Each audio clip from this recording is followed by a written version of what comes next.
From service to strength, from questions to choice, guidance you trust, her vet voice. Hello, YouTube. Happy Sunday. Yes, it is Sunday. It is our Denial Sunday. How are you? I hope all is well. If you are new here, welcome to Her Vet's Voice, where we talk all things VA, from claims to committee hearings to OIG reports to reviews to denial letters. We do it all over here. This is our monthly Denial Sunday. I know I missed last month due to our schedule, but we are here and we have Natural, and FF is probably going to join us here shortly. But it is our Denial Sunday. I hope you guys are having an amazing week. It's the start of a new week. I did get a lot of denial letters, and I'm going to give you a disclaimer now. If I is not able to go over your denial letter tonight, then we would just move it on to our next denial session, or I will try to incorporate your denial letter in one of our sessions that we have live during the week so you can get your questions answered. If you did email me, I try to get as many as I can, but as you know, when going over a denial letter, it takes a while because we have to break down the denial letter and there's questions and so forth. So I ask that you be respectful and kind as we maneuver through this process. Now, Natural and FF have agreed to come and answer your questions. We have been doing denial letters every month where you submit your denial letter to my email without your PII, because people still submitted it with their address and a social, and I sent it to the delete box. So without further ado, let's get into this because it's going to be quite a lengthy session. I don't want it to go over too long because I want, when other people come back to watch the replay, that it would not be lengthy. So I want you guys to welcome Natural. Make sure that you thank her for lending us her assistance in going over these denial letters. And I'm going to say this now. Some of these denial letters are no-brainers, right? We have had this conversation so many times that when you are filing for a service-connected disability, you have to have the 3 elements. Now, somebody put in the chat what's the 3 elements, because Natural, myself, and FF has mentioned the 3 elements every single time, and still yet there are people who are not getting it, okay? So you are throwing spaghetti on the wall, expecting it to stick with no diagnosis. Crazy.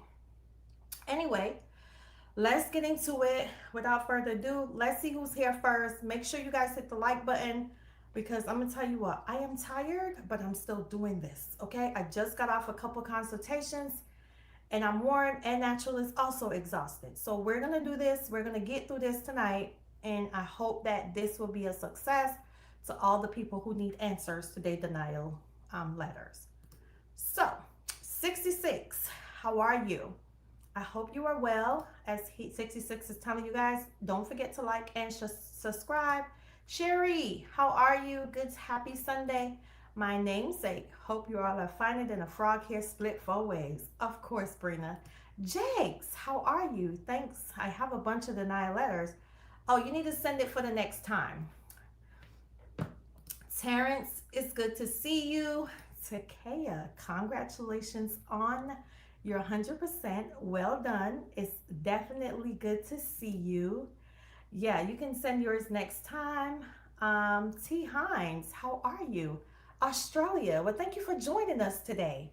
It's always a pleasure to have you. Olivia, it's good to see you. As also my brother Craig, the Kalazuka Triangle, how are ya? What up, peeps? U.S. Army Grunt, how are you? Yeah, it was a pretty long day, but we are here and ready to go. LA Fired Up, how are you? LA Fired Up, you sent me yours. If you did, hey J. Law Jr., send me an email again and let me know who you are so I can make sure I have yours up. Skins, what's happening? All right. So anyway, let's get into it. I'm going to start off with sharing my screen so we can get into this, and that way um, that we would know where we are going. So give me a second here because I have so many windows open that is definitely going to be quite a bit. But anyway, let's go.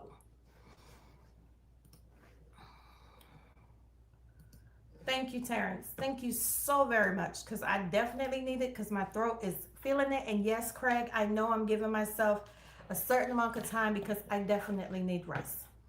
All right, so let's go.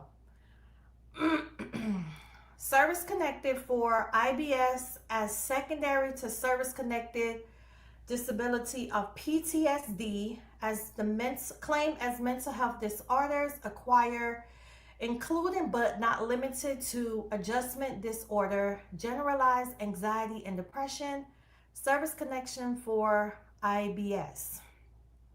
Hey Grace, how are you? LA Fired Up, send me an email again to make sure that I have yours, okay? So I can pull it up. Just send me your email with so I can know it's you, okay? So I can get it pulled up. Service connected may be granted for a disease or injury which resulted from a service connected disability or was aggravated thereby. The evidence does not show that the IBS is related to service connected condition of PTSD claimed as mental health disorders acquired, including but not limited to adjustment disorder, generalized anxiety, and depression. Nor is there any evidence of this disability during military service. Service connection may be granted for disability which began in service or was caused by some event or experience in service. Service connection for IBS. Hold on, I gotta go to the next one because um it is split in it was split in quite a bit. Is denied because the medical evidence of the record fails to show that this disability has been clinically diagnosed. Now, the service connection may be granted for a disability which began in military service or was caused by some event or experience in service. Service connection for IBS is denied since there is no evidence that the claim condition exists. Service connection for IBS is denied since this condition neither occurred in nor was by service. Your treatment service records do not contain complete complaints, treatment, or diagnosis for this condition.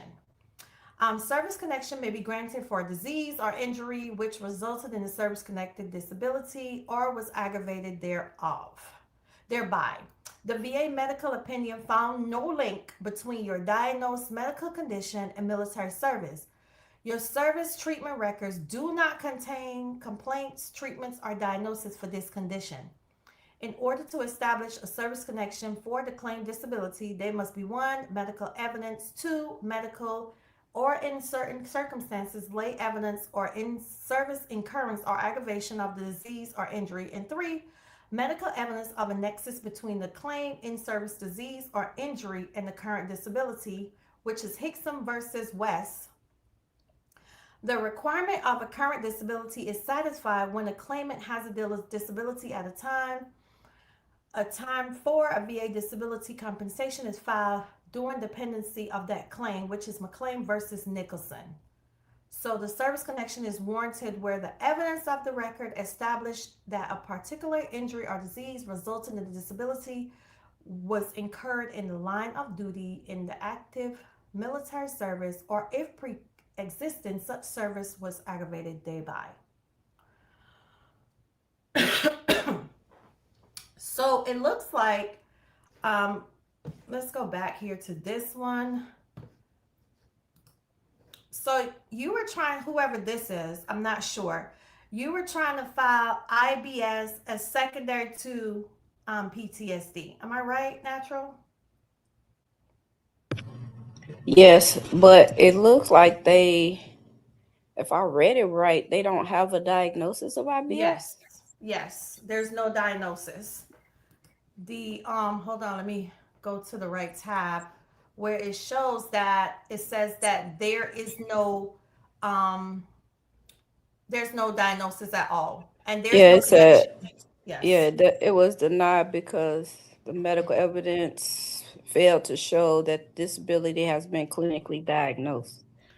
So then, right here it says the claim primary PTSD disability is service connected. Private treatment records diagnosed you for IBS in March 18th of 2025. Oh, well, that's wrong. Hold on. If the private treatment record show, well, maybe at the time At that time, yes. they didn't have a diagnosis. But me as a rater, if I found it in the private treatment records, I would have sent this back for clarification Hmm.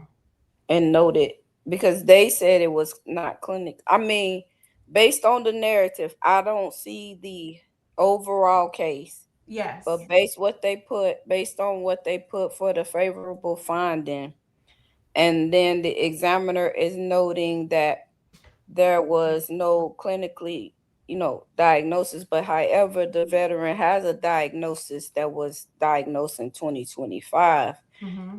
you know just based on this evidence, not the entirety of it, I would have sent it back for clarification because the veteran does have a clinical diagnosis. I would have asked, is the diagnosis found in the private treatment record um it's least likely it's not related, because Yes. he's saying that the veteran don't have it. Has the IBS resolved, or they don't have, where they don't have a current diagnosis of it. Yes. That's what I would have asked. But again, I didn't see the entire case, but based on this narrative, we should have asked for a clarification of diagnosis at least. Okay, I turned my mic up, so let me know if you guys can hear. I'm sorry, I was down a little bit low on my iMac. I turned it down. All right, got you. All right, so let's go with the next one. Let me close this one.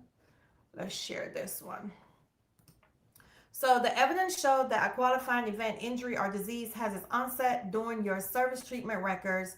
It showed reports of headaches associated with sinus respiratory problems. And you have been diagnosed with a disability. CMP exam dated November 18, 2022, diagnosed you with migraine headaches. The claim primary disability is service connected. You are service connected for chronic sinusitis, allergic rhinitis, and tinnitus. Favorable findings identified in this decision. The evidence showed that a qualifying event, injury, or disease had its onset during your service. Your service treatment records show reports of a headache associated with sinus respiratory problems. You have been diagnosed with a disability. CMP exam dated 18/2022 diagnosed you with migraine headaches.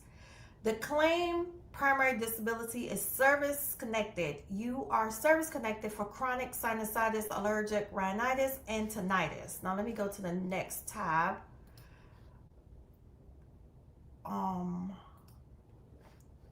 because this was separate. Then they talk about the definition of aggravation. And then it looks like upon the VA examination on July 2026, the examiner could not determine the degree of the aggravation of your tinnitus, sinusitis, and allergic rhinitis impacted your migraine, as the medical evidence is not sufficient to support a determination of a baseline of severity. Therefore, migraine headaches with the chronic sinus headaches must be denied. Yeah, that's that baseline, the secondary baseline stuff. Yeah.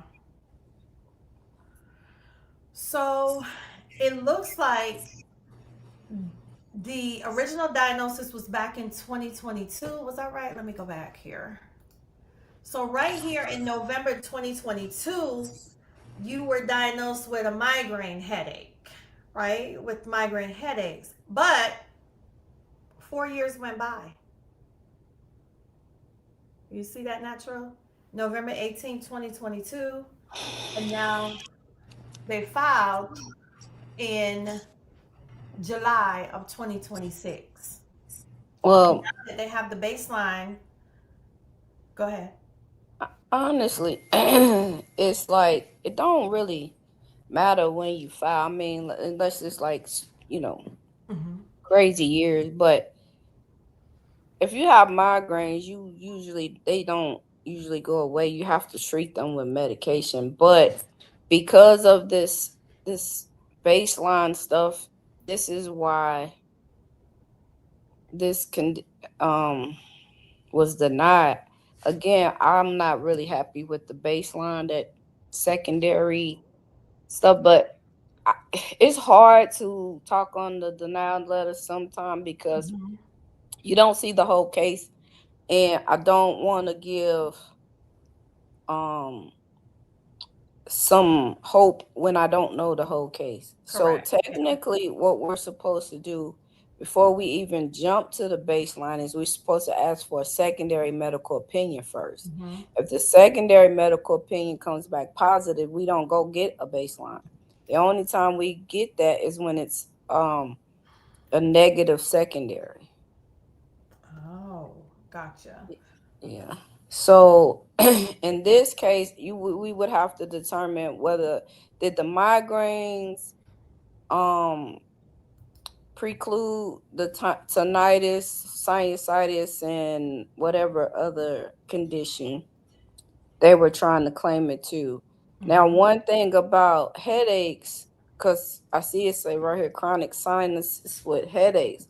Hmm. Headaches is a symptomology of sinusitis. Sinusitis. Yeah.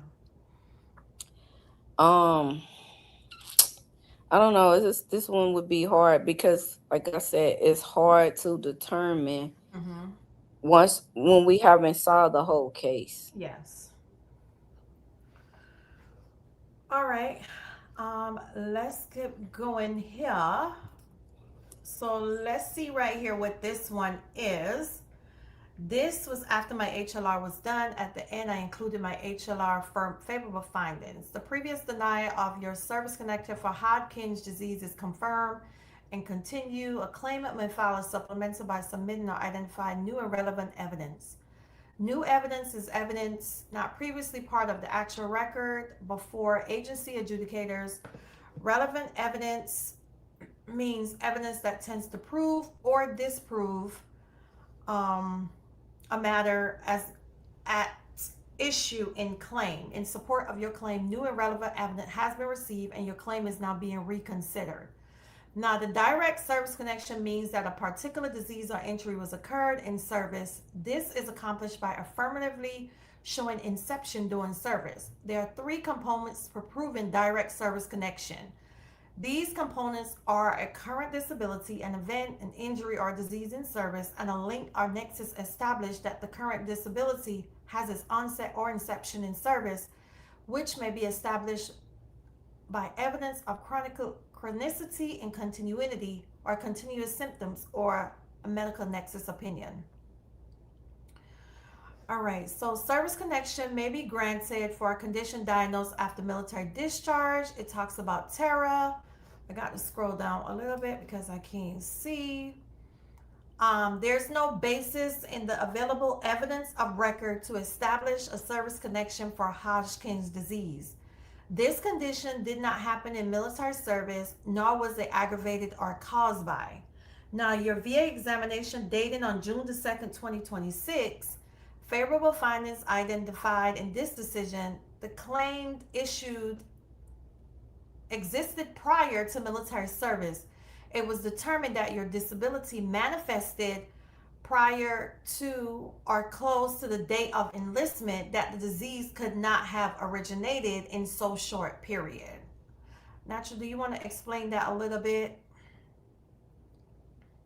So basically, they're saying the Hodgkin lymphoma existed prior to service.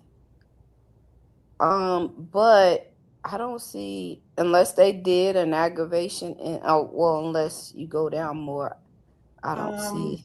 Did they do? They didn't order an aggravation? it says this was a higher level review. The issue of the housing was a term for correction of a duty to assist error in a prior decision, we failed to get an examination or a medical opinion, we will develop for medical clarification.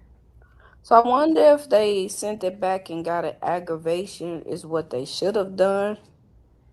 And then if that came back, we could have asked for a terror. Error. Yeah. And yeah, depending on what kind, if he or she had any type of complaints in service. Oh, I'm sorry. I'm so sorry. The claimant But claimed he was treated during military service. You received surgical excision of your lymph nodes, chemotherapy, and yeah, radiation during your time in active duty military service. yeah, I don't understand this one. Yeah, it doesn't make sense. What I mean by it is you had chemotherapy and surgery and service. Mm-hmm. Um, I would be interested to see what that aggravation, if they even did an aggravation exam. Can you scroll back up to the part? Let me see. Is there anything in there about the aggravation? Mm-mm. I need okay. So the first, since this is a HLR, whoever send it, can you ask them to send the first denial letter? Because I have to see the first denial before I could even answer this one. If you are here, send me your first denial letter redacted. Okay. Yeah, I need to see what happened before we got here. All right. Let's see what's in the comments here for a little bit. Oh gosh, it was a lot. Grace, how are you? Richard, good to see you. Who else is here? You can't just file for a presumptive if you didn't participate and go for it. That ain't how it. My You have denial to show letter, service in there. my denial letter was so easy.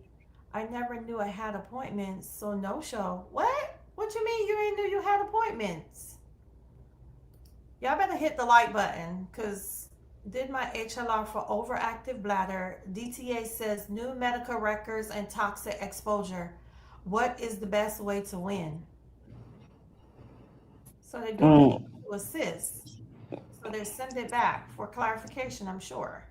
No, they probably sent it back for an exam and a medical opinion. Mm-hmm. Okay. So you have to wait, BJ.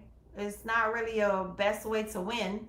You just have to wait and see what comes back for with the what happens with the medical opinion. What you filed under GERD and herniated disc for overactive bladder? Okay.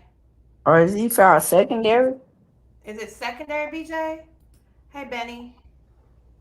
What's up, Bluebird? Hello.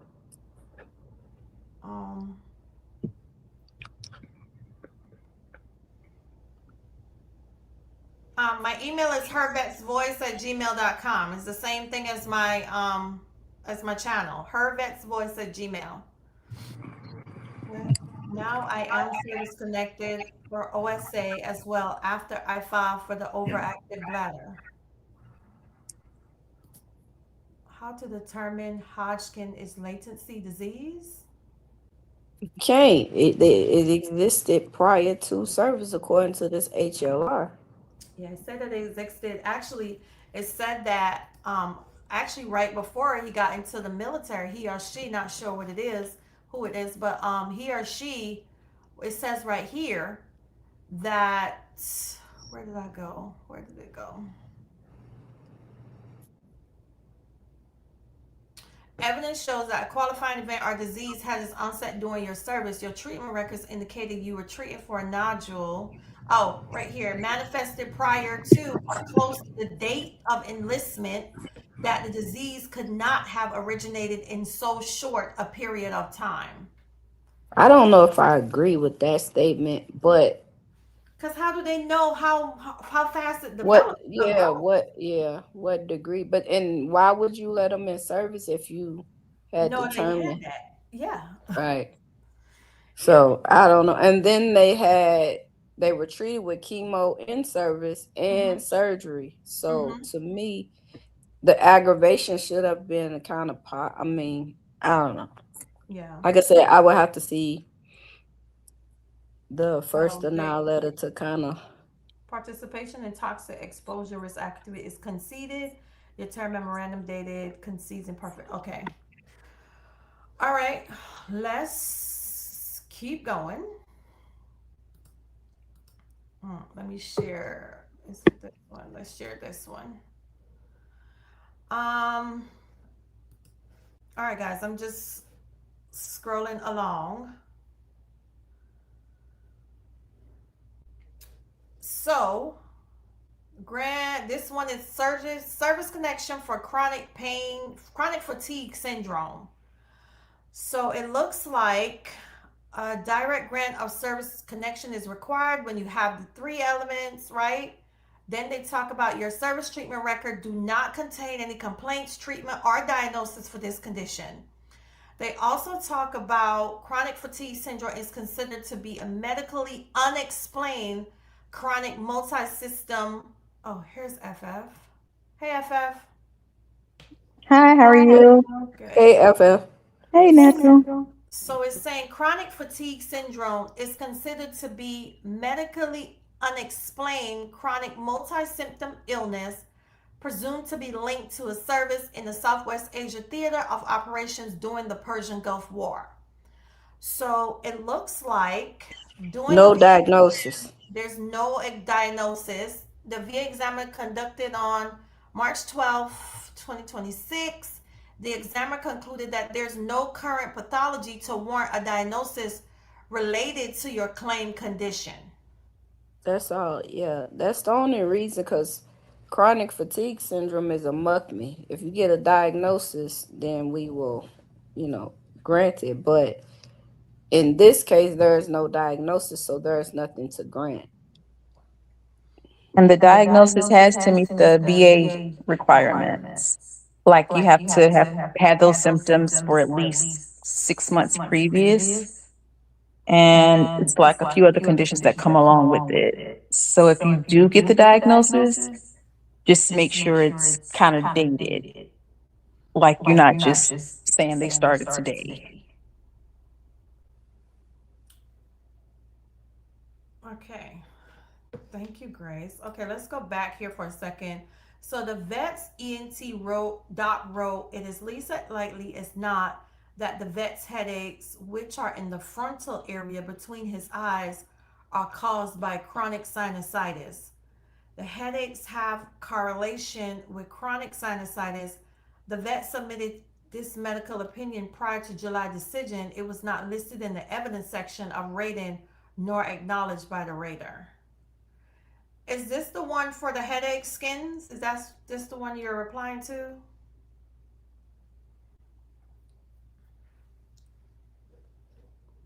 This one we were talking about earlier?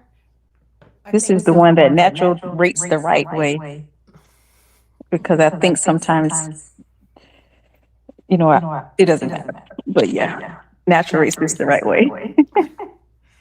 All right, God, I can't wait. What is it? Okay. Service connection for cervical pain as secondary to the service connected disability status of post left bunionectomy with first metatarsal ostomy, now claimed as whatever that is. Natural, you say that because baby, I can't. What is it? Can't even see it. Metamartal. Hold on. Let me make it. Let me make it bold. And let me make it. Y'all just be taking me through there. Like, Jesus, Lord have mercy. I think I got my time mixed up. I'm sorry for being late, y'all. Forgive me again. Okay, can you see it now, Natural? Service connected for cervical pain is secondary to the service connected disability of status post bunionectomy with first metatarsal ostomy, now claimed as metamarsalgia. Is that how you say it? We did not find a link between your medical condition and your military service. Hold on. Time out. Did you say metal? Wait, metal to socks. So. Breathe, Natural. already know how this is gonna go. Oh, guys. It's Sunday, y'all. What's the church? But I'm trying to figure out. I'm not. I'm laughing because I'm. I don't even understand this claim right now. Like, It sounds like they had pain in, isn't that in the ball of your It's feet? cervical pain with exactly. the service connection to bunionectomy. How is your bunion causing you cervical pain? I cannot. What I'm laughing at because I can't. I just can't I today. can't even explain that. I can't. Oh, Laura, let me put it. You can't. We First can't. of I can't. all, Well, maybe they no, initially were used to no, having the bunion, and then when they had the bunionectomy, it no, changed. Okay, How can no. we connect cervical pain as secondary to A bunionectomy, bun, left a bunionectomy? status post. What it maybe what they were what saying like they altered their gait or something. You know, maybe they they up had been walking with the bunion for years, and then they got it removed, and But the examiner opined that look, the cervical condition is related to age. that's it.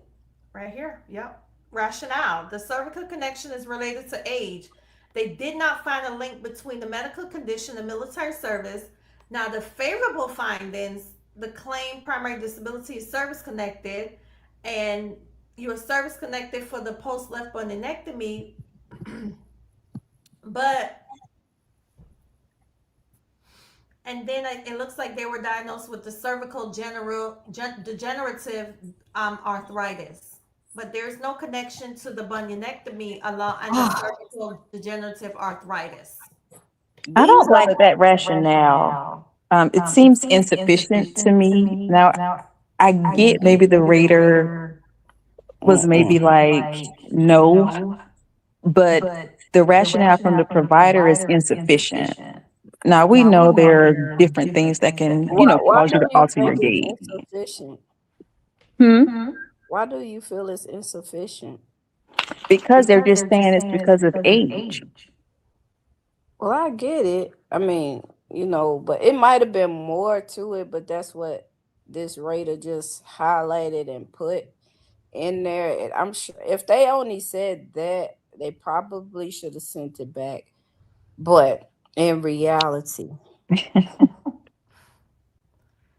Guys, how in the world now can your bunion surgery cause this is what something they on talk about when you make sure that you are doing a secondary to something that's service connected. You have to really put the body parts together. It's important, right? It's very much so important. U.S. Army Grunt, you wanted me to zoom in some more? Y'all want me to zoom in some more? I can't zoom in no more. I mean, I Unless get I it. need It's a reach, but depending on how long they've had the bunion, like maybe they were used to altering their body in such a way that it messed with the joints. And then so over time, I mean, that's probably why they got the cervical issue. But I don't like that rationale. I don't like it. It's not See, enough this is why y'all information. be liking FF, cause she be giving y'all. I'ma tell you that stuff is ridiculous. No, it's not. First of all, your bunion ain't got nothing to do with your neck. If you had said lumbar, I could have probably rolled with that. If you had said if the lumbar, if you're service connected for the lumbar, and even with that, I'm kind of, if your gait is altered and you have to shift your body, are you saying that your whole spine is messed up because of a bunion? Like it actually to don't have a cervical degenerative arthritis, you would have to show how the bunionectomy has caused the cause cervical it, yeah, degenerative cause you to have arthritis. cervical pain. I don't see the correlation. Well, You would if have it's to through show me. like distribution of the body, So let's say they've had it for a while, and again, they just got used to dealing with whatever their area of pain is, and they balanced it another way.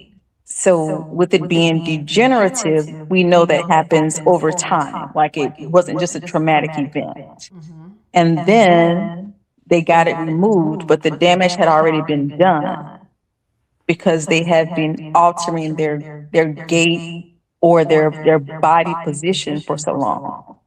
And again, I get that it's a reach, but I could see it like if it's related to like a joint issue. And because they have degenerative arthritis, I'm thinking it was more of a joint issue, and they probably had that bunion for a long time. All right, let's go to the next one. Um, this one is, I can't even see. Hold on, guys, because I gotta definitely make this one because I can't. But I still would send that one back. That rationale is insufficient. They were supposed to explain that better than it being age related. Well, I mean, again, without us seeing the whole case, we don't know if his writer was just lazy and snipped that part. It could have been a whole rationale, and they just used that snippet. We Right. don't know, but if that was the only part of that MO, I probably would, because he didn't have no medical literature to. There was no medical literature to support that. Yeah, I would probably send it back, but I'm not I'm not sold on cervical with the bunion. I'm just not. I'm sorry. All right, let's go to the next one. This one is service connection for muscle strain right shoulder. It is denied since the condition neither occurred nor was caused by service. It looks like the medical examiner opined the claimed condition was less likely than not. It incurred or caused by something that happened in service. There are not post-military records until 2025 that supports the claimed conditions. The principal cause of the AC joint osteoporosis is wear and tear due to use. As a person uses his or her arm and shoulder, stress is placed on the joint. The stress produces wear and tear of the cartilage, and the cartilage become worn over time, and eventually arthritis of the joint may occur.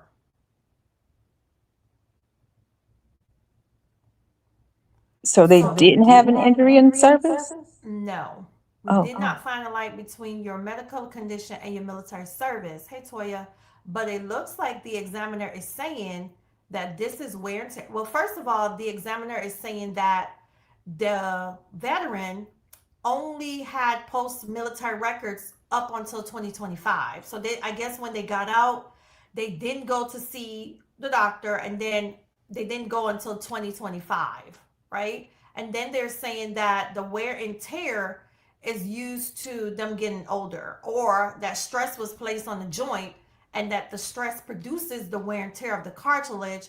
And then when the cartilage become worn over time, that's when they get arthritis of the joint. And that's what they're saying for the muscle right strain, right shoulder. That's what the examiner opined. So the The veteran, shoulder, it was the shoulder secondary to what? The it was cervical? no, it was just service connection for muscle strain, right shoulder. Oh, for the shoulder. Yes. Hey, Miss Kay. Um, there was no. and no event in service. Yes, there was They no There didn't are event in see no service. anybody. And then post-military when they records. got out, they didn't go to the VA until 2025. When did they get out? Like I'm not 2020 or sure. something? I'm Oh, not sure when they did. Yeah, I don't like when they use you've been out for a long. You don't know my situation. You don't It know. says, as I scroll down, it says that the evidence showed that qualifying event, injury, or disease has its onset during your service in 1991. You were treated for right shoulder strain. So they trying to say because he or she didn't have no post service Mm-hmm. till mhm. 2025, there was no continuation of care. Yes. Yes. Mm. Up until 2025. No, Now, send it back.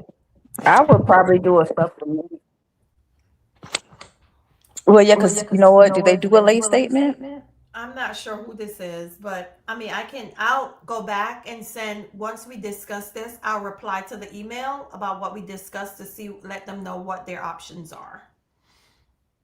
If they provided a late statement, they just need to make sure it's listed in the evidence. And if they did not, then they need to do what natural stated. And then they're going to show, of course, their new and relevant evidence. And they're also going to mention that it's continuity of symptoms, not treatment. Oh. That's the minimum bar. Mm-hmm. Okay, I don't even know who sent this, but I have to go back and send them an email in reference to what we talk about. Hopefully, they catch the replay and see that I brought their denial letter up. Yeah, they could have been putting a heating pad or something on their Yeah, and shoulder. I don't know. I'm pretty leery to say probably they got out in the 90s and then they're filing the claim, hey Annette, and then they're filing the claim in 2025, and that's Mhm. probably the issue that um the examiner was saying, that they did not, they didn't go to see a provider until 2025. It could be, but just because, sometimes they like to opine that, it could have been a post service injury and stuff like that, but Mm-hmm. they did have an in service event, which was enough to do the exam and medical opinion. But I don't know. I probably would do a supplemental with a lay statement. Um, Depending on what the military occupation was, I would Mm-hmm. kind of lean towards that too. Also, maybe if you did some heavy lifting in service, I would kind of I would try scrub to, my records. Yeah. yeah. I would scrub my records to see if there's any more details pertaining to this right shoulder strain, and see if I can get that into a supplemental. So if you're listening, you know exactly what to do. So we have a question here. Hold on. Does COVID while deployed with diagnosis of it during deployment count as a CFS diagnosis if you use the VA research? PASC were found 70% of the veterans had long COVID. From a sample of 212 veterans, 149 met the criteria and a mean age of 47 plus 8.7 years. 49% were women, 76, 51% were men, and 129, 82.6 continued to experience persistent symptoms of SARS, needed exposure to airborne hazards or to burn pits, augmented risk for the past. We service connect for COVID. I mean, well, we service connect for the symptomology, like the things that manifested from COVID, like loss of taste, loss of smell, stuff like that. But I don't know about um it having a, It seems it was the deployment, COVID while yeah, deployed. Yeah.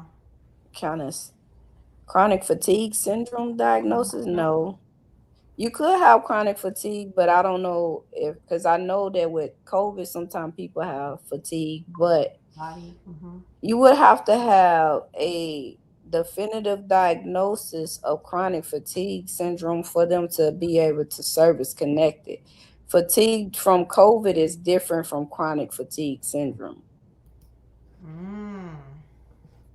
because you're fatigued because of the COVID. Makes sense. Yeah. Makes sense. That definitely makes What sense. you say, FF? I agree, especially with the long COVID, because it lasts for a very long time. The symptoms just overlap, but they are distinct diagnoses. What you say? It was a burn pit study, but the results show 70% of veterans that had COVID while deployed. That's a VA research study. The Yeah, VA. we aren't saying that you can't get rated for it. We're just saying they're distinct. But either one you can get rated for. So you can get ready for COVID. That's what they're saying. But it depends. Now you were deployed with COVID. Is that what you're saying, Abdul? All right, let's go here. Um,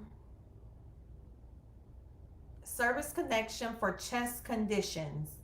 Service connection may be granted for disability began in military service. Hold on, let's make this a little bigger so we can see. A direct service connection may be granted for disability which began in service or was caused. It looks like the VA conducted the exam in April 15th of 2026, but it failed to show a current clinically diagnosed chronic condition. Now, an examination or medical opinion based on toxic exposure was not requested because the evidence shows your disability is a chest condition, and the secretary has determined that there's no indication or association between this condition and the participation in terror. Now, it looks like your service connection for chest is denied because the medical evidence of record failed to show that the disability has been clinically diagnosed and favorable findings. It looks like the participation in toxic exposure risk activity is conceded. Evidence shows you were exposed to environmental toxins during military service as your occupational specialty of material control and accounting specialist. So they did So not they don't have file a diagnosis? Yeah, there's no diagnosis, and they don't see a link. No in-service event. Now, it looks like your job was material control and accounting specialist, but chest pains didn't see a link. The service medical treatment records show treatment for chest pains. That's what it shows. It says it right here. Service medical records show treatment for chest pains. Well, chest pains could be a number. What did they claim? Chest It was condition? for, yeah, chest pains. Like, did they hurt their sternum or? Yeah, it could be costochondritis. It could be um from a panic attack. It could be from another, but they said they didn't. What is the symptoms is what we would have to base on, because the veteran can tell us the symptomology, and we can deduce that, well, like maybe it's from a heart condition, or it could be from, like FF just said, the sternum bruised, the ribs bruised. It would just have to depend on the symptomology. When you say a chest, what I would have done is sent it back and asked the veteran for a clarification of what type of chest condition are you claiming. Exactly. Mm-hmm. That's too broad of a term. Yeah, chest pain is very broad because chest pain can come from a lot of things, right? And so it looks like they were trying to connect it to the occupational specialty of material control and account specialist. How is chest pains connected to um, your military occupational specialty? So it's very broad. It's a very broad diagnosis here. How can I get your response to a recent denial letter? Lala, you would have to email me your denial letter so we can go live and review it. Let's see what else I have here. Let's see. Now, this person actually showed their whole letter, which gives us a much broader aspect. And the first one is left knee condition. Lord, look at this narrative. Jesus, Lord. Okay.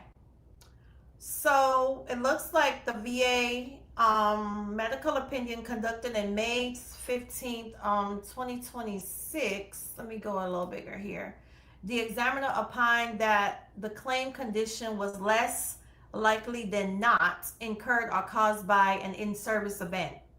Now, the veteran claim of left knee condition diagnosed as left knee quadriceps tendon repair and degenerative arthritis is less likely than not occurred in or caused by an in-service event.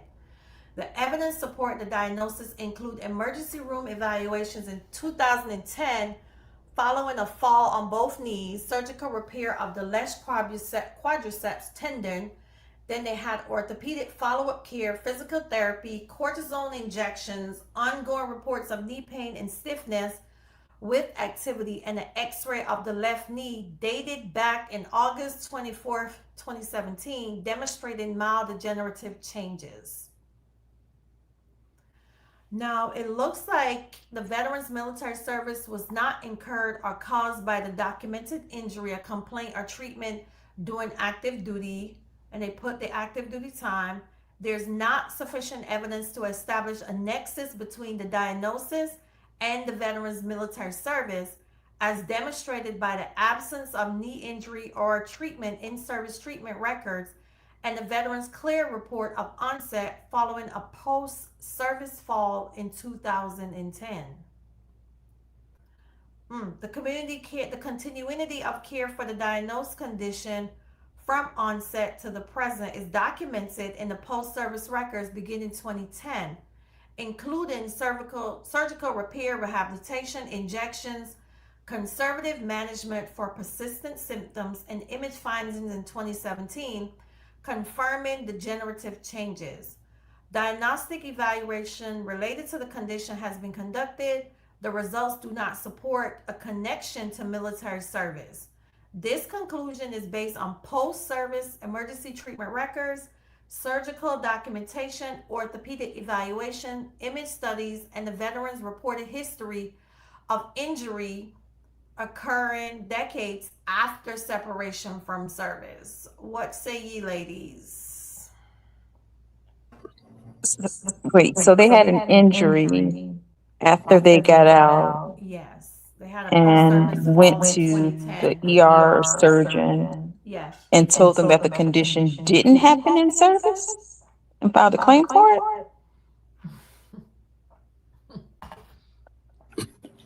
Listen, I'm just gonna say everything you get diagnosed for and things that happen to you after you leave the service is not Hey, Wilson. something you should file for service connection.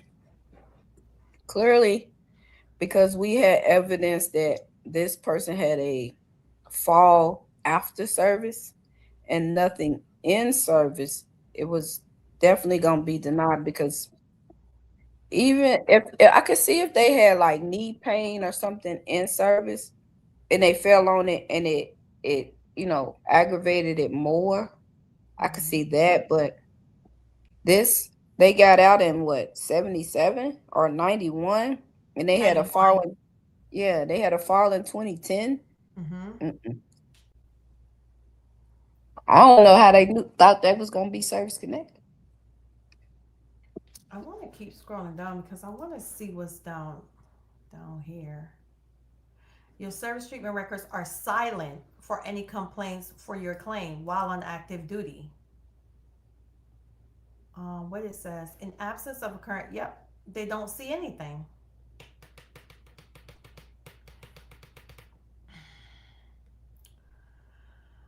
Then the same thing for right knee strain. Now they did left, was that left knee strain? Left knee condition? And they got the same results for the right knee strain. See, they're talking about the same fall in 2010 on both knees.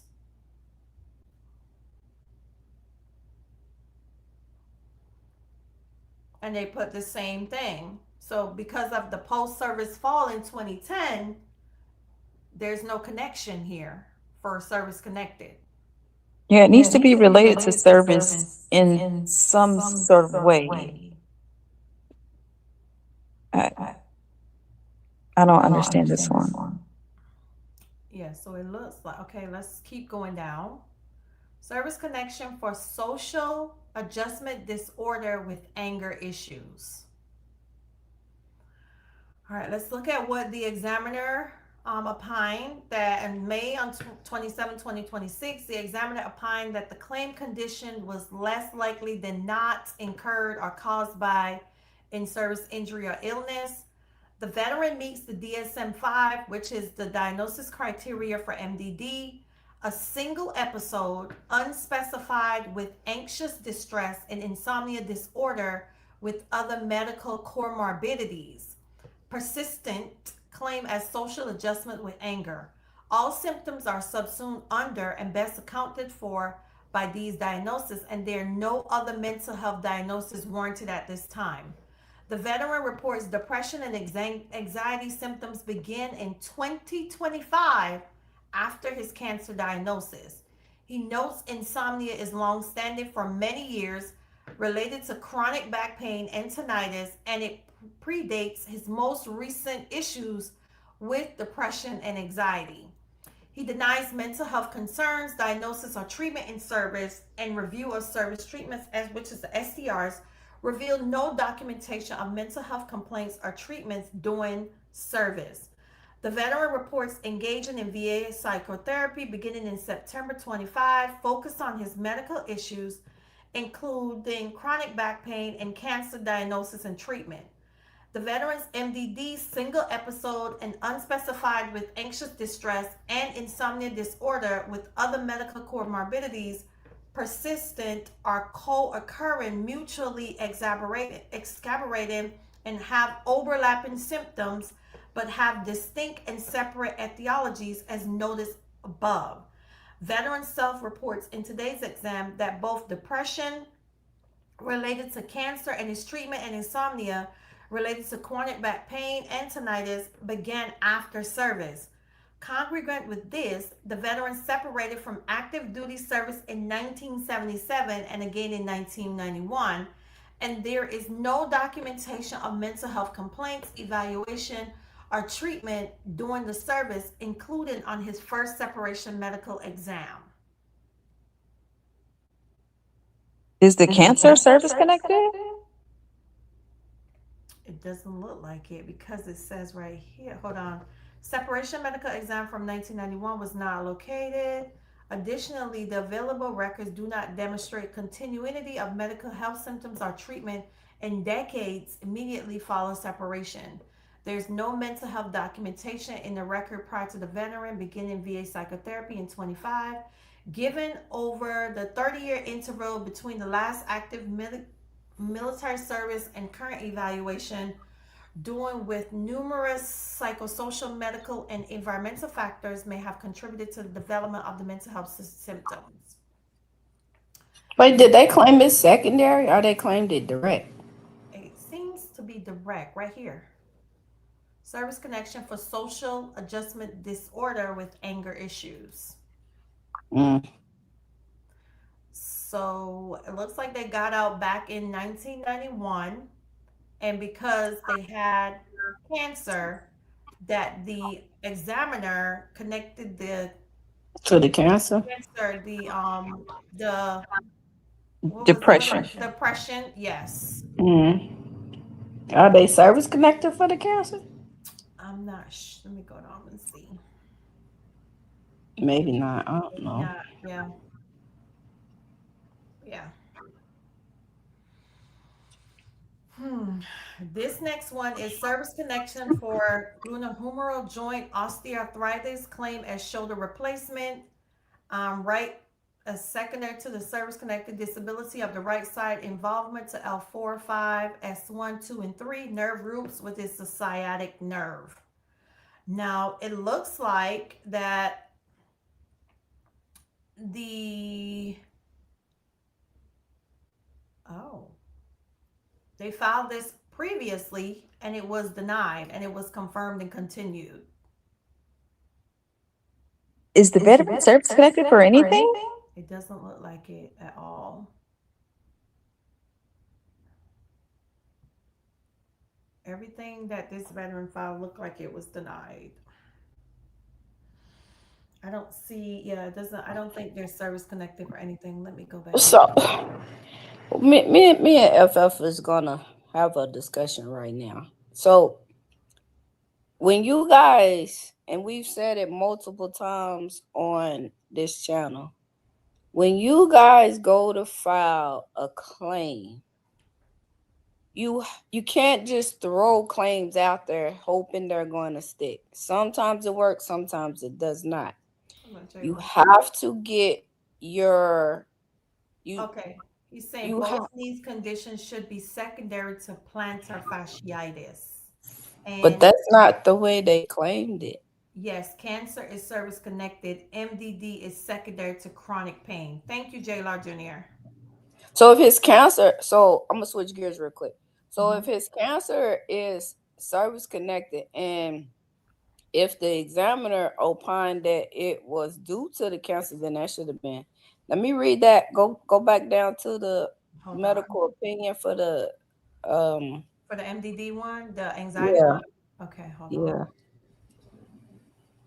I think you said it was due to, did he say it was due Right to the here, he cancer? said all symptoms are subsumed under the best accounted for these diagnoses, and there's no mental health diagnosis warrant. The veteran reports depression and anxiety symptoms began in 25 after his cancer diagnosis. Well, I would have sent it back and asked for a secondary for the cancer. If the cancer is service connected, I would have. Mhm. All right. Well, technically, he gave it to us, but I would have sent it back. And okay, so back to the other thing, what I was saying. You guys have to take your time and make sure you had some type of complaints in service Mhm.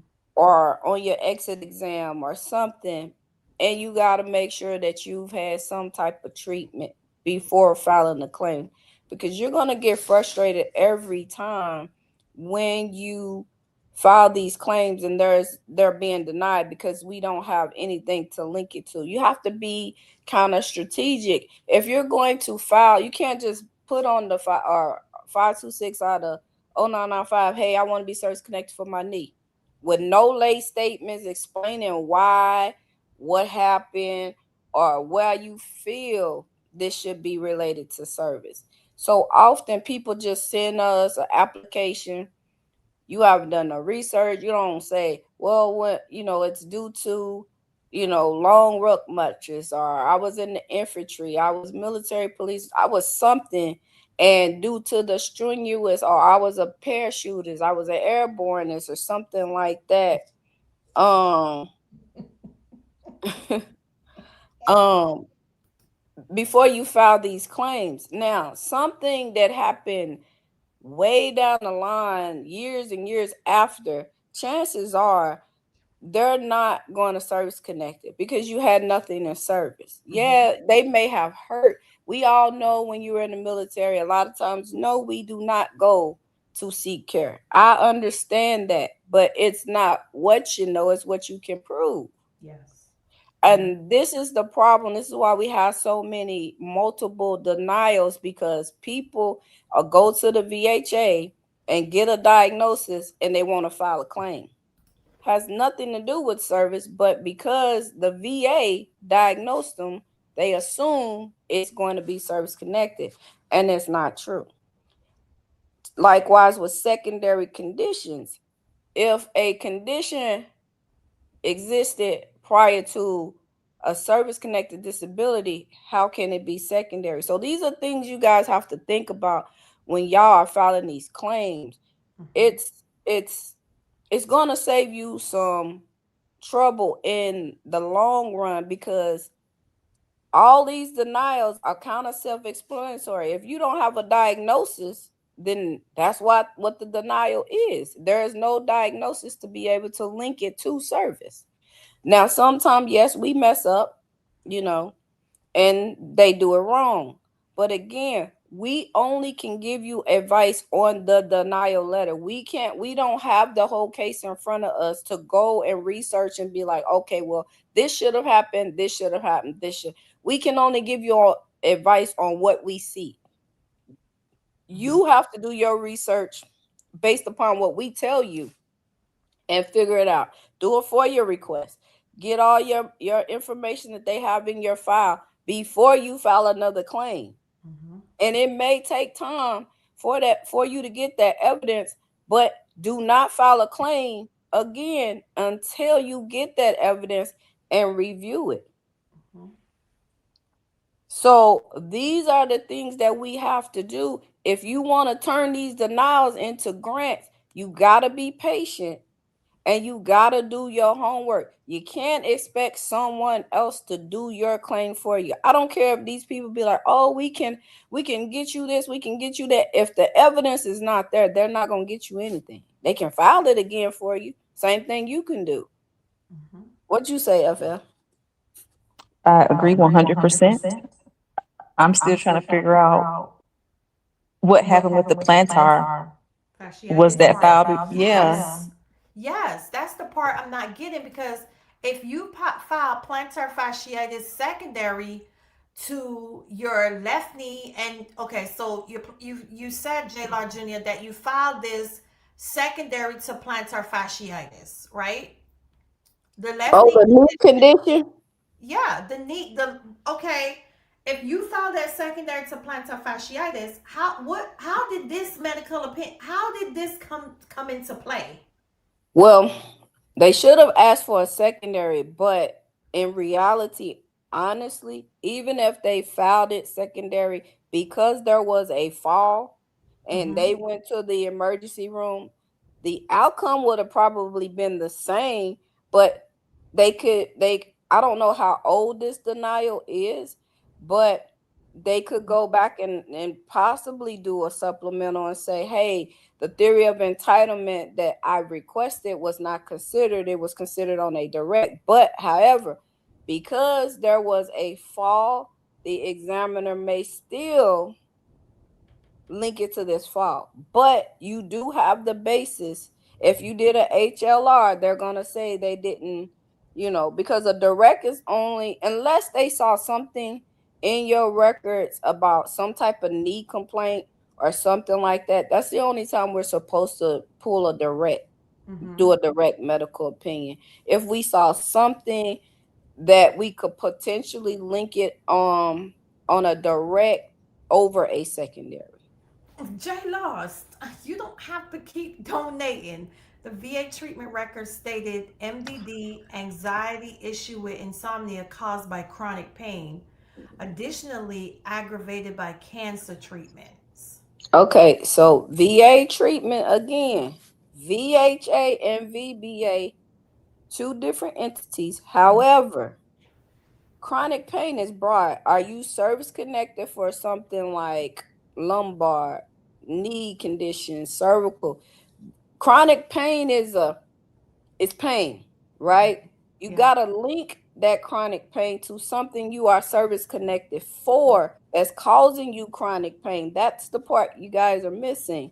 You can have chronic pain all day, but that chronic pain is linked to something in your body, whether it's your feet, your knees, your back, your arms, your shoulders, something. When people send it, and they'll just be like, oh, I have depression due to chronic pain. Chronic pain to what? Uh, I have used a couple of claim charts. Unfortunately, they had told me it was a rush to file, and usually a CMP will get you your diagnosis. Oh my, I have learned since then. That's Yes, a lot because of lies for one sentence. mhm. What if in the exam request it directs the CMP examiner to only evaluate type 2 diabetes for Tara? The only thing you have in Tara is ionizing radiation. It did not consider steroid meds. Then you do well, I ain't gonna say no, you do a HLR Mm-hmm. and you tell them that they did not consider the medication that you were taking. Mm-hmm. Wait, are you taking steroids and medication for the diabetes or something else? Is it for diabetes, the real Sir Gemini, or for something else? And the steroids and medication has to be something that you are service connected for. Mm-hmm. My board appeal was received. Now they're telling me that it has been placed on the direct review docket. Why is that? Is it something I did wrong? No, you just selected that you didn't have any additional evidence to submit.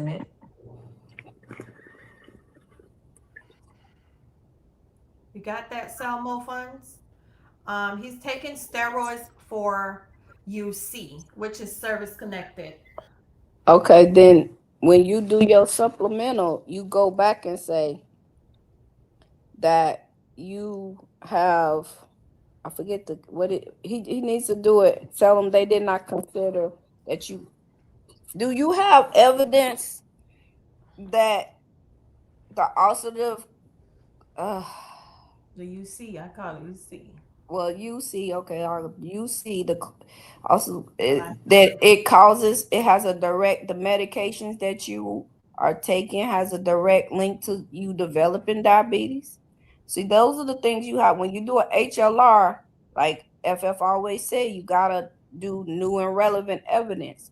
Now your job is to go research and see if the medications that you own have some type of peer review article out there that links type 2 diabetes to this medication that you're taking, and submit that as new and relevant. Okay, hold Yep, on. that'll be good. Because I don't know which steroids, but I know like prednisone, they definitely interfere with insulin regulation. Mm-hmm. Yep. All right, hold on, guys. I'm trying to open up my next tab, but I got to be, um, I got to. Oh, so they have their records? Is that how they saw the medical request? I don't. Let me see. Diabetes development in a year of the steroid use for the UC connected condition. Well, how you're explaining it to us is how you need to write your lay Explain statement. it to them. Yep. How you explain it to us is how you need to write your explain it to them. You're welcome, Selma Funds. You got it, the real Sir Gemini? You have to write it in the way that you're explaining it to us. All right, hold on. I got another one here. Let's see. I done clicked off. Look, I have so many tabs open, y'all. Hold on. Okay, let me share this one.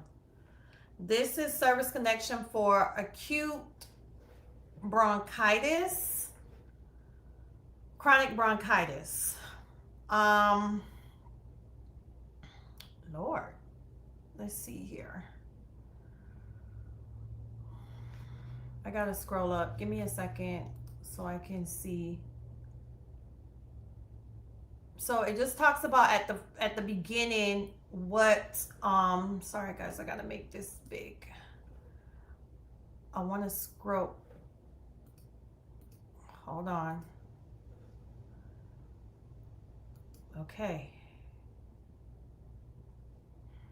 Why is it not staying? Golly. Okay. Stay right there. Thank you. So this is a service connection for acute chronic bronchitis.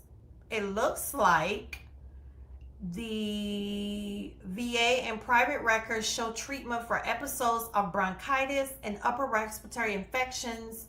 The examination found that you do not have a current diagnosis for chronic bronchitis. The examiner explained that the chronic bronchitis is clinically diagnosed by a persistent cough with mucus production lasting for at least 3 months per year for 2 consecutive years. Your reported history reflects treatment for upper respiratory infections approximately twice per year, with each episode lasting for 1 to 2 weeks. The examiner determined that these episodes are consistent with acute bronchitis, but do not meet the diagnostic criteria for chronic bronchitis. Now, imaging studies were negative for chronic respiratory disease, and no chronic respiratory diagnosis was identified on examination. Therefore, the evidence shows your bronchitis episodes were acute and transitionary and resolved without resulting in a chronic disability. Do y'all ladies want to explain a little bit more about that? Do they have any antibiotics that they take or anything? Are you here? Are you Because here? they can still have the acute infections, but if they have like the antibiotics, um, natural, how many times is it? Two or Oh, three not times a five. year, Let's you're see. still able to get that rated. This is my letter for chronic bronchitis, but I just had to go to the ER and was diagnosed again for bronchitis. But they're saying, Lala, look at what it's saying here. It's saying that you have acute bronchitis, but not chronic bronchitis. And there's a difference. If you read what it says here, it says you do not meet the diagnostic criteria for chronic bronchitis. They're saying that they can see that you have acute because of the episodes, but it's not resulting in a chronic disability. If I'm Yeah, you able need like to explain. prescribed antibiotics or steroids or something to that effect. Or that inhalation therapy or something like that, where you have to I've take. been having this for years. They get an inhaler and meds. Well, somewhere they getting acute. They're not getting chronic. They're keeping acute. You got to If get you're chronic documented. so, did she go? Did she deploy? Let me Let's go see. to the. She got 1119 service and Yeah, because if she 1120. has an inhaler and meds, how do we miss that? And Yeah, how does it I would only have sent label it as back. acute and not chronic? Well, if you taking medication, is if she's taking the daily or intermittent, really don't matter. Mhm. But Right. If it's prescribed. Now, the yeah, ones over the counter don't count, of course, but if yeah. it's prescribed, we need to look at that again. I'm not sure, but there's a And gap that's missing somewhere in the evidence or something. Oh, if let me she look at my recently emails and went see to what else. the ER and she has that diagnosis of bronchitis and they gave her more meds, just do an HLR. All right, let's share this tab instead so we can see exactly what they said here. Because if she has bronchitis and she went to Southwest Asia, she's supposed to get it under 3.320 for the airborne. So if she went to the ER like she said and they gave her, just come back with an HLR. Yeah, but it says here what it says. Oh God. Furthermore, oh God, this y'all. Sorry, I'm on my Mac tonight, and it's just wild. Furthermore, the showing of chronic disease in service is a combination. When the disease, okay, is saying that we don't care nothing about that. When the So condition, the examiner must have gave her acute. yeah, I Because think, at the time the evidence of record didn't show, I guess a lot of episodes of it. But if they give a like she might have had it like once or twice and they considered it acute and there was no chronic disability noted, then they're gonna go with the acute. yeah, But if she has documentation that she's going to the doctor on a regular basis and she has medication prescribed to take it to help with that, then that shows some chronic disabilities. you apply under the pact that they gave you rhinitis. Well, Pat, for you, because you have 3.317, Rhinitis would have been up under muck me anyway, so you wouldn't have had to do it under Terra. So all you had to have was the diagnosis of that, which typically is like a what 0% if you don't have that 50% obstruction. That's what's that 10 FF? I think it's 10 for rhinitis or with polyps. Um, but in this case, I think if she has evidence to show that she's had to go back to the hospital and she's had to get treatments and stuff like that, that shows it's developed into a chronic Mhm. disability. So I would just file a supplemental claim and be asked to be reconsidered with your new evidence. Okay. But you got to send new evidence to show that you are still being treated in the episodes. It's not acute. It's undeveloped. So should I not file for sinusitis or bronchitis? Yeah. Listen to what No, she no, I said file a supplemental, file which means because supplemental. you already been denied, you got to file a supplemental. I don't know about the science. you gotta have a diagnosis of the sinusitis. Um, and then we can consider that under the 3.317 Mm-hmm. Gulf War, um, instead of terror. But you can file whatever. But with the bronchitis, you have to do it as a supplemental claim because it's been denied already. So if you have the diagnosis for sinusitis, you can file that, but the bronchitis, you're gonna have to file a supplemental. Okay, you got it, Lala. All right, let's get into this next one because we are drawing close to ending, and I want to get as many as I can. This one is for SMC based on aid and attendance. This is really a good one here. Let's see. Can y'all see? Because okay. Entitlement to additional payment of compensation is established when the service-connected impairment imposes a special level of disability. So let's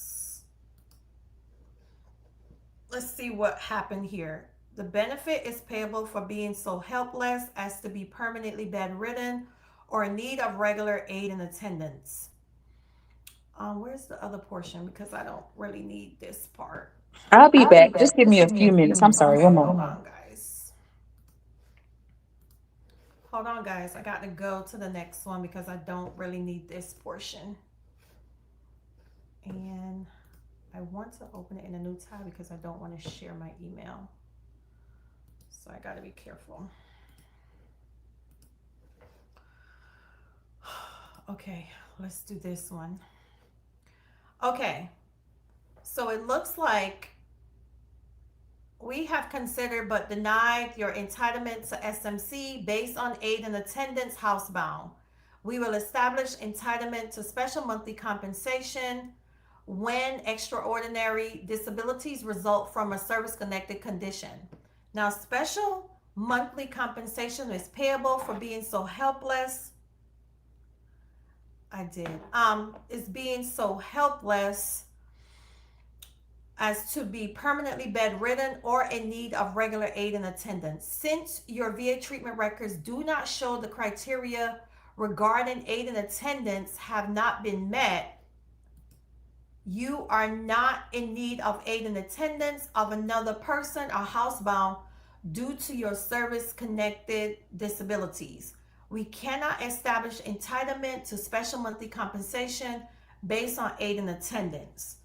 Now, it talks about your VA Form 21-2680. The examination for housebound status was received on February 27, 2026, does not demonstrate a need for aid and attendance. You are able to feed and dress yourself. You are not legally blind, and you do not require nursing home care. Furthermore, the available medical evidence does not show the inability to attend to the wants of nature or the requirements of regular protection from the hazards or dangers of your daily environment, nor does it show you are substantially confined due to service-connected disabilities. It talks about the entitlement to special monthly compensation, and it says the favorable findings is you are required aid and attendance. Examination for housebound status or permanent need for regular aid and attendance received shows you need assistance with some activities of daily living.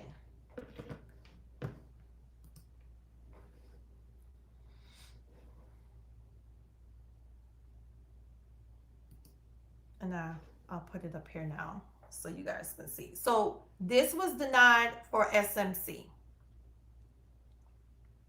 right? And they denied it because this person did not show that they needed assistance as is should. It just shows that they needed assistance for some activities of daily living.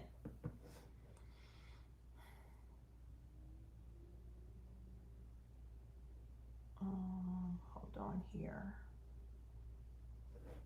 Let's see what you say here. I am 100% scheduler with all conditions static on a separate 100% temporary prostate cancer rating. I'm not PNT because of the temporary cancer. Is there anything I can do to request PNT? Wait, if you're 100% scheduler already, everybody knows natural doesn't like the word PNT, but if you already 100% and you're receiving chapter 35, you're considered PNT for those things. A separate 100% for the prostate cancer will stay as, and you're going to have a routine future exam to determine whether the prostate cancer is still active. Once the cancer goes into remission, the 100% goes away unless it metastasizes to something else. And then you will be the 100% for the prostate cancer will be rated on like residuals, like if you developed ED or voiding dysfunction or something like that. So you will be rated based on that. Typically, if you're 100% temporary, you're not gonna get, because they presume that there's a likelihood of you possibly getting better. Now, if they have medical evidence that shows, like I had one where the veteran had prostate cancer and it metastasized to their bone. Mm-hmm. Based on that evidence, they were able to be made permanent. There's a manual reference in the 38 CFR that talks about permanency. So kind of like Google that for the 38 CFR, and I can send it to her vets probably tomorrow so that she can have that. Yeah. That's not what he said. He said What he said. he Go is back. 100. Go back to it. He said, I'm 100% scheduled with all conditions static, a separate 100% temporary for prostate cancer. So do you already, so just for clarification's sake, do you already, so you don't have you don't have 200%. You only have the 100% for the prostate cancer, and everything else rated, because the way you wrote it was you Yeah. have 100% static in all conditions. Mm-hmm. Then you had 100% temporary for prostate cancer, which Yes. led me to believe that you already have 100% for other things. You just have a temporary 100%. So if you're not, then technically, if you're only 100% for the prostate cancer, it will not become PNT, and you will not get chapter 35, because if you read your narrative, it'll say there's a likelihood that you could possibly improve. So that's why they put the routine future exams on there. So it'll be maybe like a year. 100% without cancer. That's what natural said. That's That's what I that's said. what Y'all, we yeah, that's what we interpret, right? You have yeah. a So, 100% without static, and then you have 100% with the cancer temporarily. yeah, with Yeah, Tim. So if you're 100% without the cancer, you're supposed to have chapter 35, yeah, that's and what you're I. supposed to be getting SMCS. Hmm. But this is his aid in attendance. This Bo, is this your aid in attendance letter that was denied? Well, he can qualify for aid in the not aid in the ten SMCS, because he has 100%. Then he has an additional 100, so he can get what the some 100, and then he has. Well, no, he don't have a single disability. Well, he do. He had the You do prostate cancer, a cancer. single Yes. disability, and then he has other stuff that adds up to 60 or more. So he Hmm. can qualify for SMCS. Yes. Aid in attendance, probably not, because the criteria for aid in attendance, you don't qualify under for aid in attendance based on the criteria.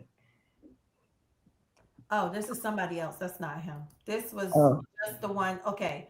So you are getting aid in attendance SMCS, but no chapter 35. So you need to inquire about that. Because if you're 100%, if based on what you're saying, if you're 100%, we can't even finalize your narrative if you have 100% without the cancer. Hmm. It will not let us finalize your rating decision because it'll give us a note that's a hard stop before so we can grant the chapter 35.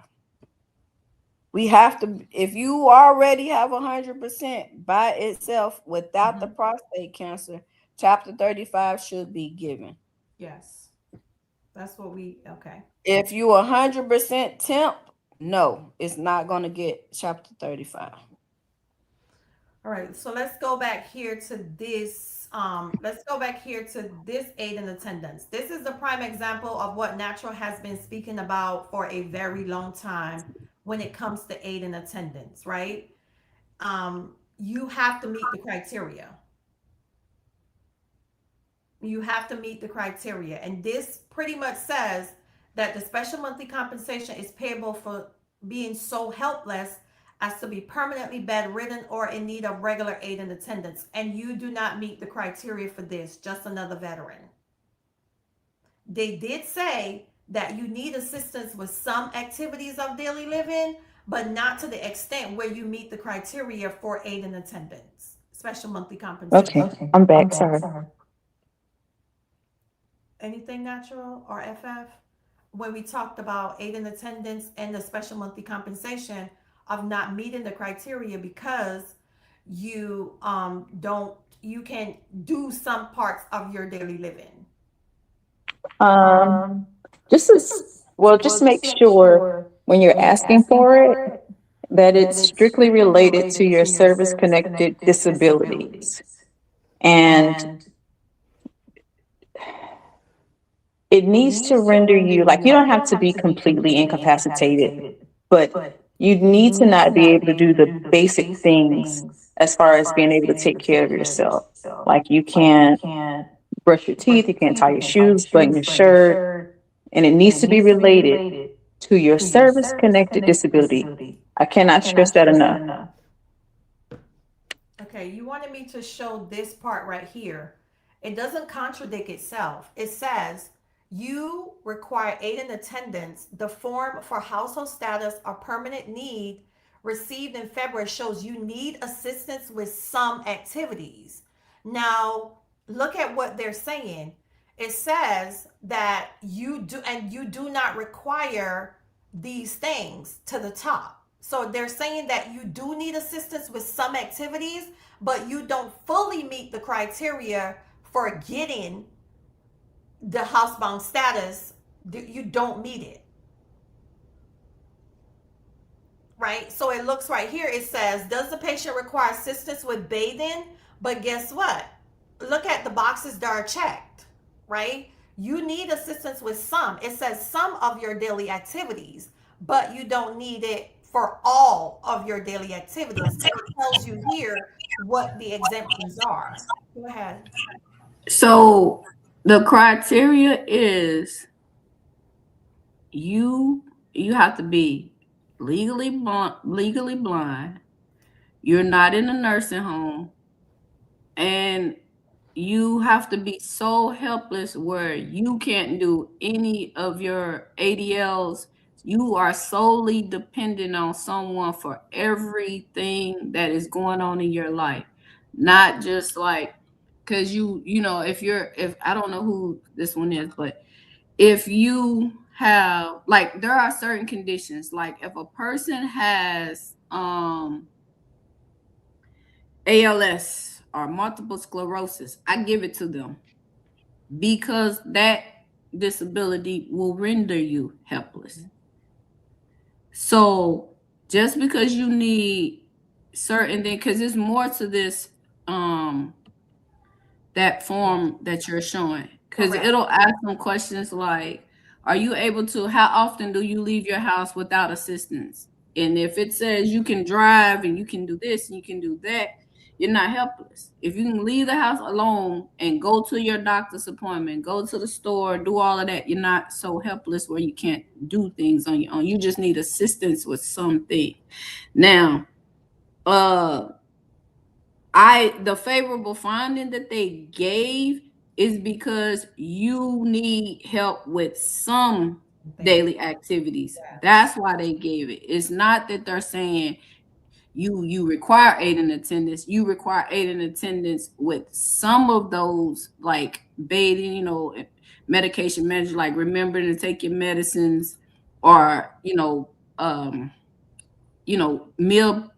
helping with your meals and stuff like that. Yeah. That's what they mean. They could have said it a little, but I probably wouldn't have used that one because that gives you the impression that you need aid in attendance. Mhm. I probably would have said, I would have probably wrote it differently, but that's where the confusion is coming, because the favorable finding is saying you require aid in attendance. But they did explain that it shows you need assistance with some of your activities of daily living. And that's all that means. It doesn't mean you actually require aid in attendance. It just means you need assistance with some of those things. Yes. And some of the narratives you may get, it'll tell you like your service connected disabilities, maybe your back, your knee, but you're not limited in that degree. Mhm. And sometimes they'll submit it and they do need assistance, but again, it's not due to that service connected disability. It may be something else. Now you're in I don't know, let's just say you just got like obese or something, and that's the reason why you need aid in attendance. Like it'll say in the favorable finding, like, hey, the form does show you need aid in attendance, but it's for a non-service connected disability. That way the veteran is less confused about how the process works. Yeah. All right, let's see. We have a question here. Can a rater take the vet's medical opinion from VHH record and use that to grant a claim? Now, if you submit that MO as evidence and the examiner gave a negative opinion, would benefit of doubt be applied? If they took it and did a grant, why are they sending it to someone else?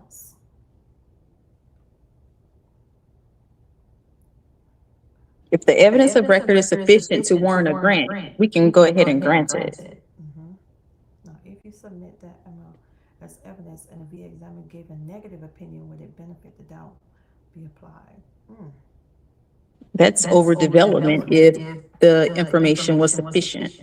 Now, if it's not and they need, additional evidence, then, that's different. But if the evidence of record is sufficient to make a decision, we can do that. We could have went back and got another exam. Now, if the VA with the VHA one was, we needed some type of clarification, or we should have sent it back to that VHA examiner and had it. But sometimes what happens is, instead of them submitting it back to the original person, they will go ahead and do a whole new exam.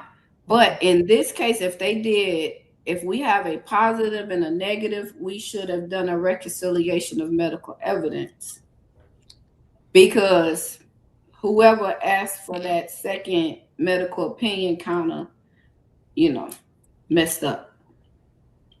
If in that case, what you're asking.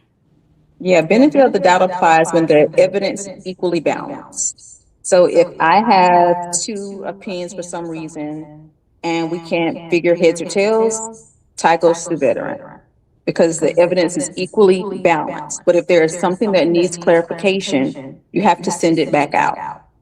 And if you have a positive opinion, we're supposed to accept the positive opinion. You doing additional work after that is overdevelopment. And again, if the first opinion wasn't clear, send it back so that it makes sense. Like we don't arbitrarily send out to keep getting all these opinions. Right. Because that can cause the veteran a potential denial. Because if we had a positive one in the beginning, we shouldn't, like FF said, shouldn't be developing for a new one. Now you gotta sit there and weigh all the evidence and look at everything to see which one is more favorable. And like she says, typically we err on the side of the veteran, but sometimes we need that tiebreaker, and sometimes it's Sometimes it's not favorable for the vet, and sometimes it is. All right, let's see here. What are you asking, Benny? I was trying to figure out if I should submit some form to have it looked at. My VSO said leave it alone till January when I get evaluated. Are you talking about the chapter 35? Is that what you're talking about? If he, I don't come, he, I would have to see his, because if he sent, because in this case, FF, he said that he was 100% for all other contentions, and then he had in the static, and he has an additional 100% for prostate cancer, but he doesn't have chapter 35. The only way we don't grant chapter 35 is if that 100% that he has in both of them are temporary. That's the Correct. only way. That's the only way that we cannot grant chapter 35 and make something permanent. Right, because the prostate does have a chance of improvement, so I understand it there. But But he's saying that he had additional stuff that was already 100%. Because I'd say in VBMS, or we get a hard stop if we don't grant chapter 35, if the 100% doesn't have a routine future on it. All right, let's see. Occupational report yeah, form. unless they're all just temporary. Temporary. Yeah. Let's see here. How is the but for affecting the denials? But for his age and weight or lack of exercise or retired in 1989, too many years ago, or his records are all paper, hard to find anything.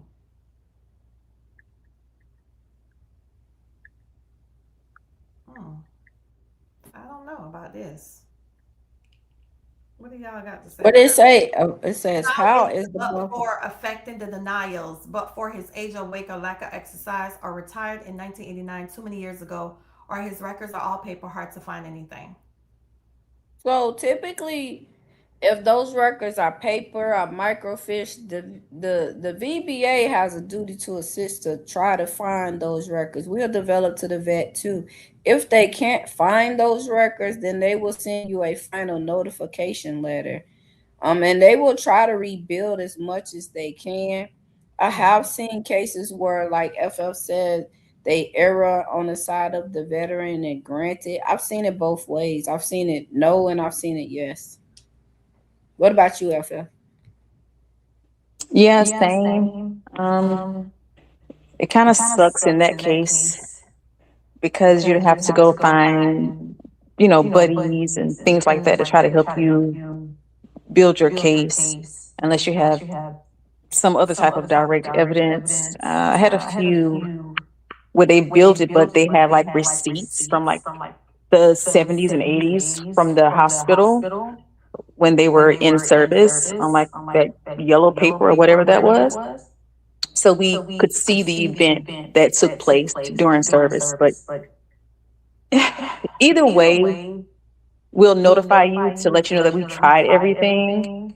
And then sometimes I think if you can reach out and just get in touch with anybody who you serve with, it's better for you. The more people you find, the more people that can back up your story, and the more likely that your evidence is going to be deemed more sufficient or relevant. Not 100%, but it's more likely. Brina, thank you. But I don't even think they drink coffee, but I'll be sure to get some veterans a coffee. Okay? Thank you, Brina. All right, reconciliation of evidence. Is there M21 and 38 CFR for reference? Do you guys know anything, any reference information for reconciliation of evidence?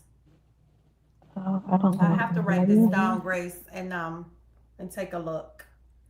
Grace, can you send me this in an email so I could take a look and see what I find, or see if FF can send me anything if she knows.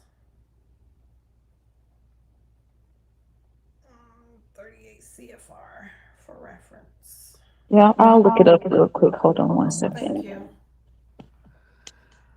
All right, I had an IMO probative value deemed invalid for rating purposes because the medical records weren't attached to the IMO.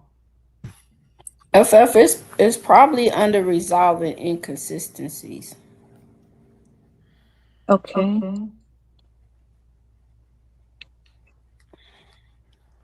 Not y'all got them out here working hard on a Sunday night. I'm doing too much. Whew, y'all got them out here working hard. We about almost 2 hours onto this. We're going to end this in 15 minutes because this has been lengthy tonight. Had an IMO point deemed invalid for rating services because the medical records weren't attached to the IMO. New Jersey. Okay. Could it be that some rationales for decision were basically flawed? Okay, so Let's see. Well, this is the reasonable doubt, 3.102 on 38 CFR. And then evaluation of evidence is 38 CFR 4.6. It's 4.6, I think. CFR You're absolutely correct. 4.6. Yeah, 38. That's the one for the resolving the inconsistencies. You hear that, Grace? CFR 4.6. Have a good night, TDK Visions. So how do you address it? If your VSO is not instructing you of how to fix this, that's wild, Boheni. That's the role of a VSO. So you can either call the 800 number, discuss this with them. You can do a notice of disagreement to discuss that you're not getting chapter 35 based on the fact that you are 100% scheduler plus 100% for your cancer. This is something that your VSO should address. Well, he can walk into his local RO and to the And do a not the call center. What is that? What do they call Oh, them yeah, there's a VSO's office in in the like every RO. yeah. Yeah. And if you have an appointment, that's great. But if not, you could just walk in and I don't remember the name of it. What is it called? I think it's like the not the claims assist, but I forget Mhm. their I know and what you I mean, but I don't know what they're called. I just know that Yeah. they're VSO and yeah. yeah, he can go in there and talk to them, and if that is the I'm a case, VSO, so they should be able to put the information in to get it fixed. If he Yeah. already has a VSO. That floor will be dedicated. It'll have the VSOs there, and then there's another office, and they speak to veterans all day. Mm-hmm. They come in, whether they want to file like a claim or an intensive file or something like that. Yeah, But yeah, you're able to go to your local RO. yeah. So you should be able to fix it that way, Boheni. It won't be hard to fix. Yeah, it's not. I mean, we had a veteran a few months ago, FF, you remember? He was supposed to be at 70, but they gave him 50. It took a while, but he ended Yeah. up getting his 70 and then he hmm got his back pay. It's going to take a moment, but you're not going to be like poking around and they're not going to go back and poke around and take it away. You're just missing the chapter 35, right? So, Like, did you try to apply for something and they said you didn't have yeah, it? Oh. yeah. He's missing the chapter 35 portion. So I'm thinking that they can go back and make the correction for the chapter 35 without thinking that they're going to poke around. Now, if you want to wait till January when they reevaluate your cancer, then sure, but your VSO should be able to put a note in there or send a message behind the scenes to get it taken care of. If you have a VSO, I'm not sure why they haven't taken care of that. Yeah, that won't be poking around because if it's warranted, you'll get it. So don't stress about that. Yeah. Public contact. Thank you, Air Veteran. Vera person, I think they call it. Yeah. Praise God. Oh, you wonderful comedian. Thank you. yeah, it's the public contact. That's the name I was Oh, trying to that's think it. of. Thank you, Okay. Air Yeah, Veteran. the It's public contact. contact. Yep. If you're service connected for both ankles, should you have the bilateral factor? Can I claim plantar fasciitis secondary to my ankles? Okay, if you're connected for both ankles, Yeah, you should have the bilateral. yes. Yeah, the bilateral factors automatically apply when. Hi. Mm-hmm. Can I claim plantar fasciitis secondary to my ankles? Sure, unless it's noted on your enlistment exam. How do you know you don't have the bilateral factor? Okay, I'll talk to her about that. Thank you. I sent you the Hodgkin's previous claim that natural stay the same. Okay. Are muck me static conditions? Yeah, they're presumptive conditions. Yes. They Um, can. Okay, so yes, Bohenny. It you is. want to take that one, FF, about the our mug me Uh, static Muck me static condition? conditions? yeah, so all of your conditions, whether it's, muck me or any other category, static is, it just means it doesn't show that it's going to get any better. So we're just going to leave it alone. That's what static is. It doesn't really matter. Pest planters initially denied but was diagnosed at CMP, meaning that you got a favorable finding. The VA found that the pest planters was mild, asymptomatic, and noted prior to enlistment, which is an aggravation. Now at an ACE review, is this a good sign? Yes, yeah, no, it depends. So if it was noted prior to enlistment, They're just gonna do an aggravation exam. So what they're doing is they're reviewing all the evidence. Whether so, if you came in service and it was mild but asymptomatic, and then you started having complaints of foot pain while in service, that means it's no longer asymptomatic. So it's a possibility that it could have been aggravated by service, like the ruck march and the boots, etc. Right? So the examiner has to review all of that evidence and give a medical opinion to say it was as least likely as not aggravated beyond its natural progression, or it was less likely as not aggravated by beyond its natural progression. That's all they're gonna do for this particular case. okay. All right, let's see. All right, that's the last question. And we are almost at 2 hours. Guys, I guess we'll have to do another denial session because I barely scratched the surface with the denial letters. I still have denial letters coming into my email box right now. So we will have to do another Sunday of denial letters. Not sure when, but we'll have to squeeze it in somewhere in the schedule. This was definitely um, amazing. We got some great examples of what you need. Remember, guys, the three elements, right? And then you need to go back and look at the live that we did on secondary conditions and the changes that are made and what you need when it comes to the secondary conditions. You guys have to pay close attention. Close attention. Because you're making the same mistakes over and over and over. I'm sure Natural and FFC the same mistakes all the time in the queue. This is like, a constant thing. Any takeaway, ladies, before we end tonight's session? Just want to remind everybody to make sure you have a diagnosis. And even if, there's a gap in the treatment, just make sure you submit a lay statement or some form of evidence that shows what was going on between the time of the injury versus the time of you submitting the claim. It's not supposed to automatically result in a denial. So I'm not happy about those findings, but we are human.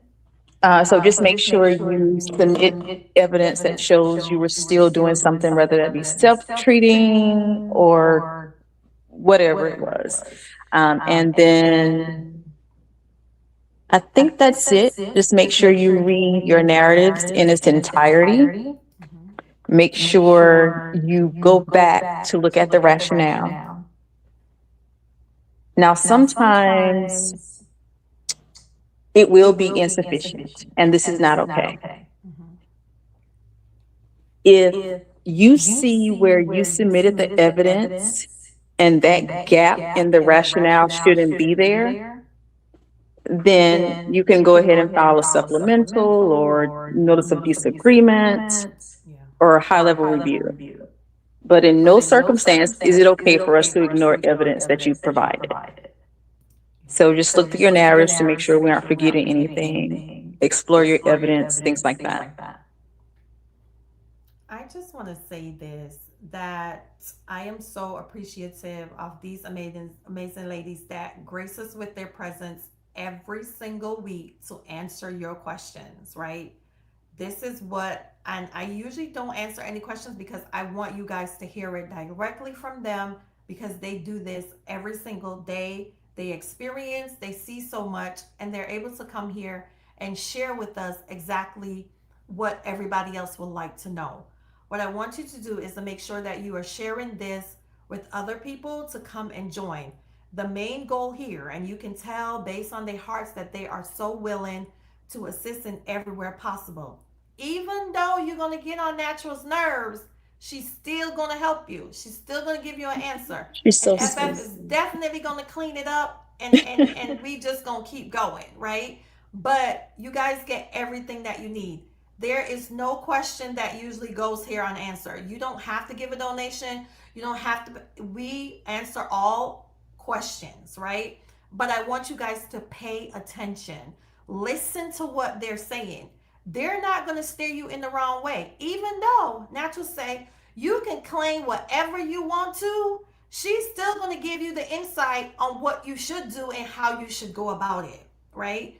This is definitely golden information of going over denial letters. When I thought about this thing and we brainstormed the going over denial letters, it seems like you guys are progressing more successfully because you're able to hear and understand it directly from the source and then make the necessary changes that you need.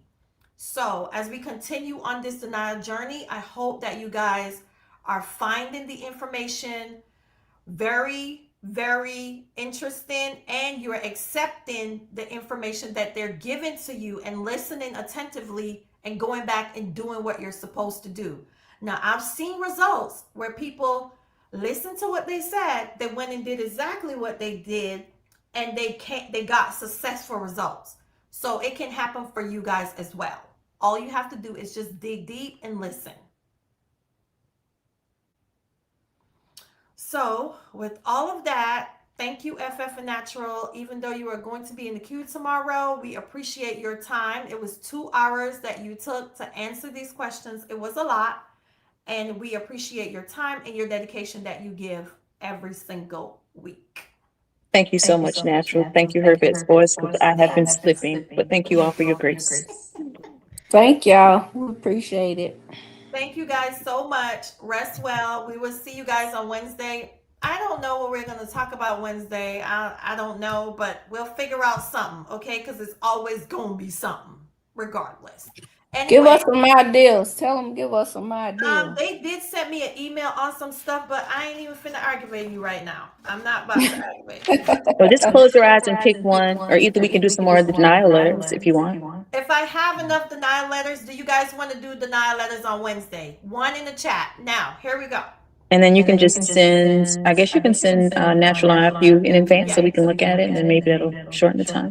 Do you guys Yeah, want we to can do write denial some. letters on Wednesday again? Put a one in the chat, put a heart in the chat, give me some kind of something so I can put this together. Oh, well, yeah, they are putting ones in the chat. Okay, so tell a friend to tell a friend if y'all have denial letters that we are doing denial letters again on Wednesday. So what I'm going to do, FF and Natural, I put some together tomorrow and we'll link behind the scenes. That way you guys are prepared. And if you sent me a denial letter, it's probably buried because now I have 679 emails as of we started this tonight. So I have to go back to digging. Okay. So I'll get to it, but we'll see you guys on Wednesday with another denial session and we'll get into it a little bit more. All right. All right, how about you structure more info on the 21-4138 that makes sense? Didn't we already do a 21-4138? But anyway, I'll write that down, the real Sir Gemini, so we can get that together as well. I know that you guys want us to do an example of the notice of disagreement, and we'll do that because it's just not clicking. Anyway. We'll cross that bridge another day. But we'll see you guys on Wednesday with denial letters again, and I'll put together some stuff for you, FF and Naturals, so you can see what we got going on. Okay, thank you. All right, thank you guys. Make sure that you are advocating for yourself, because you know we're advocating for you. Be kind to each other. Share the information that you learned here with another veteran. Have a safe and great week, and we'll see you on Wednesday. Love you guys much. Thank you. Bye. You're not alone, you got a voice. Stand strong, stay informed. Her vet voice.